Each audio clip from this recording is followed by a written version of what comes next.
Kahit sa patalim kumapit, isang tuka, isang kahig, ang mga kamay na may bahid ng galit. Kasama sa buhay namin na isang maling akala ng taliwas kung minsan ay tama.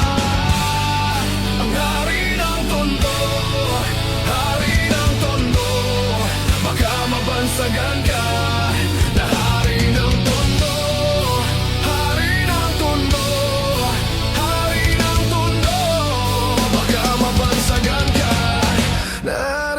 Tondo.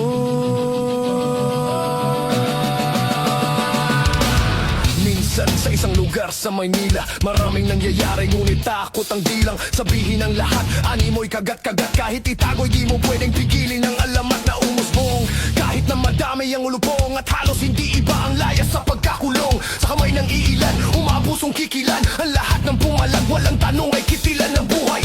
Huhay, luhay magpapatunay na kahit hindi makulay, kailangan magbigay pugay sa kung sino ang lamang mga bitukang halang. At kung wala kang alam, ay umuko ka na lang hanggang sa may nagbasya na sumalungat sa agos. Wasakin ang mga kadena na siyang gumagapos sa kwento na masastig pa sa bagong tahi na lonta. Sabay-sabay nating hawiin ang tabing na tolda.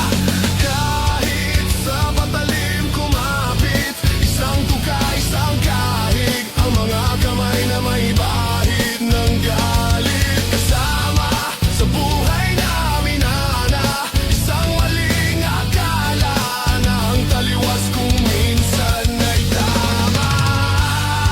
Ang hari ng tondo, hari ng tondo, baka mabansagan ka. Na hari ng tondo, hari ng tondo, hari ng tondo, baka mabansagan ka. Na hari ng tondo. Nilusong ang kanal na sa pangalan niya'y tumawag, alang-alang sa iba. Sana muna ang patawad sa maling nagagawa na tila nagiging tama. Ang tunay na may kailangan ng siyang pinakatamasa. Lahat sila'y takot, nakakabaso. Huwag niyong galit, mga bakal na may nagbabagang tinggang papalit-palit sa hangin na masangsang nakakapanghina ang nana. At hindi mo matanggal na para bang sima ng panang nakakulawit. Subalit sa kabila ng lahat ay ang halimuyak lamang ng nag-iisang bulaklak ang siyang tanging naghahatid sa kanya sa katinuan. At hindi ipagpapalit sa kahit na sino man. Ngunit ang dumating ang araw na gusto na niyang talikuran, ay huli na ang lahat at kasamay ng kaibigan. Ipinasok ang tiga, tumulo ang dugo sa lonta. Ngayon alam niyo na ang kwento ni Asyong Salonga.